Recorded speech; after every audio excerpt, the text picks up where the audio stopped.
Hello friends, welcome to Maya art. இந்த சில் கிளைமேட்டில் நம்ம ஹாட்டாக ஒரு ஃப்ரை சாப்பிட்டா எப்படி இருக்கும்? ஸோ இன்றைக்கி நம்ம பார்க்கக்கூடிய வீடியோவும் அந்த மாதிரி தான். ஃபர்ஸ்ட் நம்ம கறியை ஒரு வெசலில் ஒரு 7-8 டைம் நல்லா அலசி எடுத்து வச்சுக்கிறோம். அதுக்கப்புறமா கொஞ்சமாக சோள மாவு, கொஞ்சம் காரத்துக்காக மிளகா பொடி, கொஞ்சம் மஞ்சள் பொடி, கொஞ்சம் இஞ்சி பூண்டு பேஸ்ட்டு, கொஞ்சம் சால்ட்டு.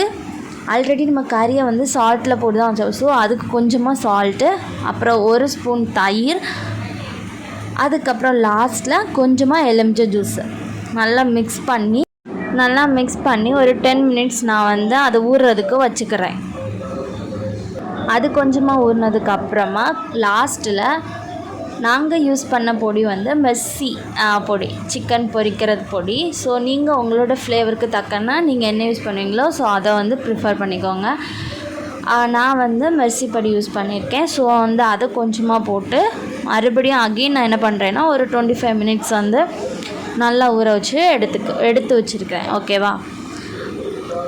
65 கிறிஸ்பியாக வர்றதுக்காக நான் ஒரு எக் எடுத்துருக்கிறேன். எக்கை ஒரு சின்ன டம்ளரில் ஊற்றிட்டு தென் அதை நான் வச்சுருக்க கறி கூட நான் மிக்ஸ் பண்ணி நல்லா பிசைஞ்சிட்டு ஒரு 5 மினிட்ஸ் விட்டுட்டு அதுக்கப்புறம் திருப்பி நான் என்ன பண்ணுறேன்னா ஒரு ஆயிலில் ஃப்ரை பண்ணி எடுத்துக்க போகிறேன். ஸோ இதை ட்ரை பண்ணி பாருங்கள். இது ரொம்ப கிறிஸ்பியாகவும் ரொம்ப டேஸ்ட்டாகவும் கூட இருந்துச்சு. ஸோ நீங்களும் ட்ரை பண்ணிவிட்டு உங்கள் ஃப்ரெண்ட்ஸுக்கும் ஷேர் பண்ணி கொடுங்க. இது ரொம்ப கிறிஸ்பியாக இருக்கும். ஸோ இந்த கிளைமேட்டுக்கு ஒரு பெஸ்ட் கிறிஸ்பியான ஒரு டிஷ் சொல்லியிருக்கேன். ஸோ எம்மியாக இருந்துச்சு. ஸோ சிக்கனை பாருங்கள், ரொம்ப ரெட்டிஷாக இருக்குது.